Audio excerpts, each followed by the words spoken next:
السلام عليكم ورحمة الله وبركاته. ازيكم يا حبايبي؟ عاملين ايه؟ انا اميرة صابر من قناتي اميرة في مطبخي. النهاردة معانا طريقة عمل الكماج او البكاكين.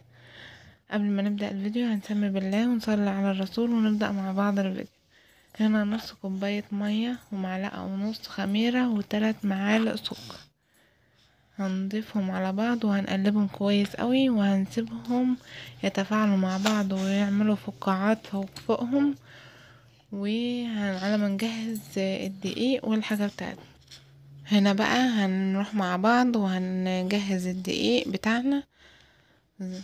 هنا بقى احنا سيبناهم يتفاعلوا مع بعض، وهنجيب بولة او طبق سلستين متوافر عندك على قد كمية الدقيق اللي انت هتعمليها. وان شاء الله هسيبلكوا في صندوق الوصف مقادير الكيلو، عشان انا عاملة النهاردة كيلو ونص. الشفشق دون عبارة عن نص كيلو. الكيلو من مج الشاي الكبير العادي بتاع الشاي هتعايري 8 كوباية، من 7 ل8 كوبايات. ده معيار الدقيق. هنا ده هنحط 3 مرات، عايرنا 3 مرات منه. ونروح نجهز بقى اللبن بتاعنا. واذا كنت اول مرة تتفرج عليا ما تنسيش تعملي اشتراك ولايك القناة وتفعيل الجرس عشان يوصلك كل فيديو جديد. واتمنى الفيديو بتاعي يعجبكم ان شاء الله. هنا بقى اللبن اللي انا هستخدمه النهارده لبن شرش، يعني انا جيت اغليه لقيته رايب عمل شرش وعمل كتل اللي هي الجبنه دي. مسكته ضربته في الخلاط وهنستخدمه مع بعض دلوقتي.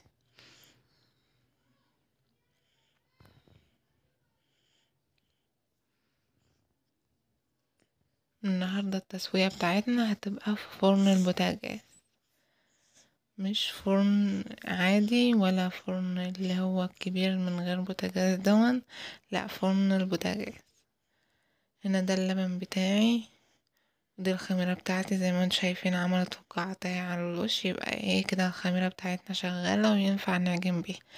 ان كانت على ميتها راسية شوية ومفيش اي فقاعات عليها كده يبقى الخميرة بتاعتي فاسدة، ما هنحتاج ان احنا نجيب خميرة تانية ومش هنستخدم. هنا معايا معلقة صغيرة بيكنج باودر ونص معلقة ملح، معلقة ونص معلقة صغيرة، ودي معلقة صغيرة بيكنج باودر. ندون الملح، هنقلب المكونات كويس مع بعض وهنضيف عليهم بقى الخميرة. هنا اول كوباية للبن، ودي تاني كوباية. هتضيف اللبن بتاعك بالتدريج عشان الدقيق مش زي بعضه. دي تالت كوباية.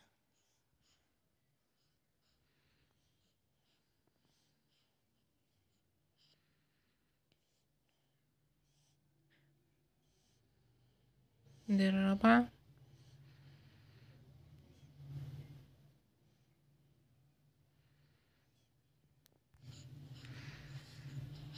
هنا بقى العجين بتاعي فاض من الكوباية الرابعة ربع كوباية لبن. هنا خلاص احنا معدناش عايزين اللبن، هنروح بقى ندفي السمنة بتاعتنا. هتدفي قد ايه سمنة معاكي؟ دي كوباية سمنة، كوباية سمنة مسايحة مساح، يعني كوباية بالظبط. من نفس الكوباية اللي انت هتعايري بيها الدقيق هي نفس الكوباية اللي انت هتعايري بيها اللبن، هي نفس الكوباية اللي انت هتعايري بيها السمنة. هنا بقى احنا ضفنا السمنة على العجينة بتاعتنا وهنعجنها كويس قوي لحد ما العجينة تشرب السمنة بتاعتنا وما يبقاش عليها اي سمن. هنا انا بدأت اعجن فيها، حابة ان انت تضيفيها حبة وحبة او حابة ان انت تضيفها كلها على بعضها. هنا هنروح نعجنهم مع بعض. هنا انا خلصت العجينة بتاعتنا، كانت شربت السمنة بتاعتها كلها، بس لسه برضو محتاجة عجن. هنكمل عجن فيها لحد ما تتخدم كويس وما تبقاش بتقطع منك لما تيجي تشديها. هنا كنت انا عجنت فيها كمان شوية، شايفين العجينة من اللي قبل دي من دي فرق كبير. العجينة بتاعتي ما بتلزقش ومظبوطة 100%. هنا بقى احنا هنقفلها كويس اوي وعشان نسيبها تخمر لمدة نص ساعة. هنا شايفين لما بتشد وتمط معايا ما بتتقطعش كده، العجينة بتاعتي مظبوطة ومعلش محتاجة اي عجن. هنا بقى بكيس نايلون او استرتش وهضغط البولة بتاعتك كويس قوي عشان ما يدخلهاش اي هوا وتخمر معايا بسرعة، بالذات ان احنا في جو بيبقى بارد. لو حابة ان هي تخمر بسرعة تدفي الفرن حاجة بسيطة، يا دوبك هتدفيه بس وهتقفليه وتحطي فيها، او عندك بولة تانية كبيرة او اكبر من دي هتضيفي فيها حبة مية سخنين وهتضيفيها فيه وهتغطي عليهم. هنا العجينة بتاعتي بعد نص ساعة كانت خمرت معايا جدا. هنا بقى احنا ايه هنجهزها عشان نكورها مع بعض. هنجيب صينية تانية وهنفرد فيها دقيق وهنكورها مع بعض زي ما انتوا شايفين في الفيديو.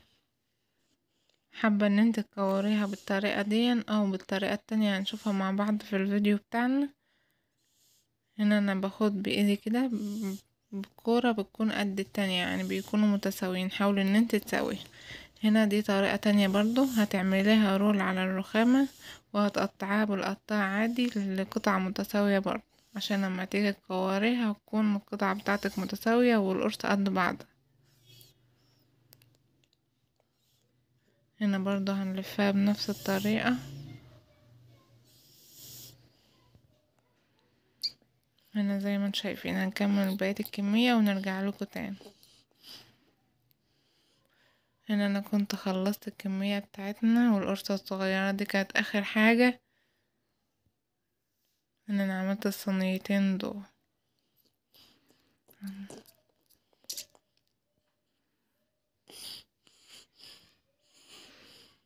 هنا بقى ايه صينية وعليها فوطة عشان هترص عليها بعد ما تفرديها بالنشاب. هنا اول واحدة معانا هتحطي رشة دقيق خفيفة بس من تحت وهتفرديها معانا بالنشاب.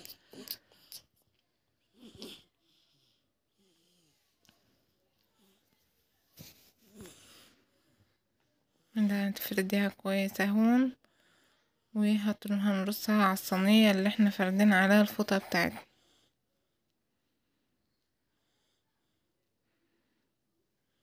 وهنعمل كمان واحدة مع بعض.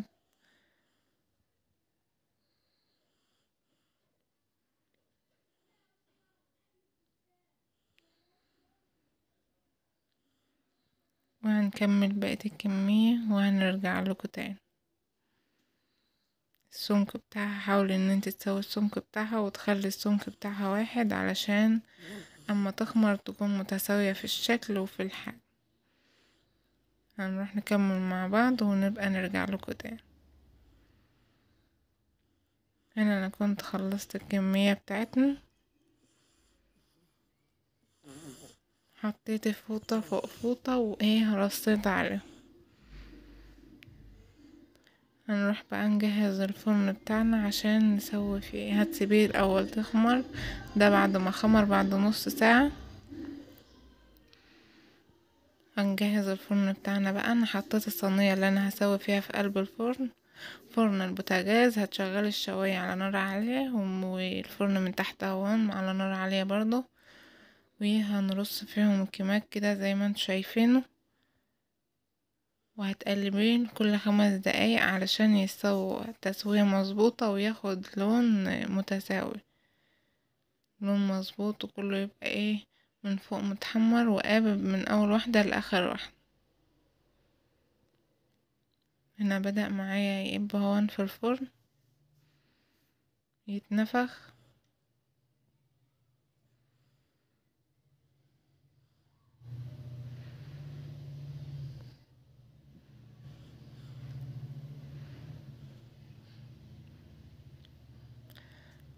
حبيت ان انا اجيب لكم التسوية بتاعته في الفرن من الاول للاخر حتى التحمير وازاي.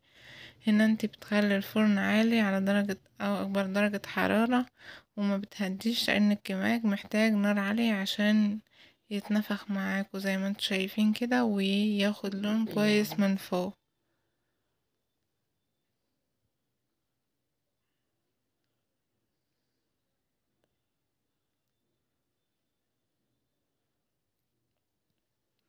ان انا بقلبه هون على طول علشان يستوى السوي المظبوط.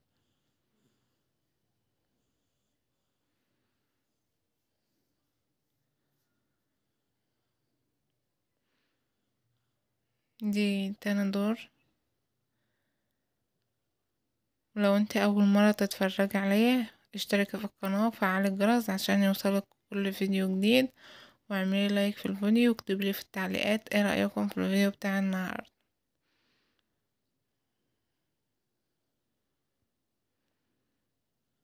هنا هو بتحمر، هتقلبيه برضو كل شوية عشان ياخد لون متوحد ومتساوي.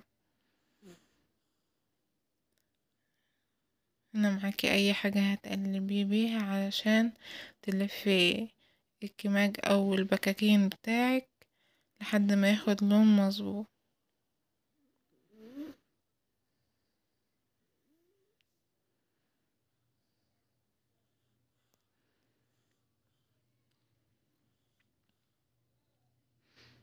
هنا شايفين اللون بتاعه. اتمنى ان انتوا تجربوه ان شاء الله هيعجبكم جدا، طعمه كان جميل جدا. اتمنى الفيديو بتاع النهارده يكون عجبكم، وما تنسوش تعملوا لايك للقناه، لايك للفيديو واشتراك للقناه وتفعيل الجرس عشان يوصلك كل فيديو جديد. السلام عليكم ورحمه الله وبركاته.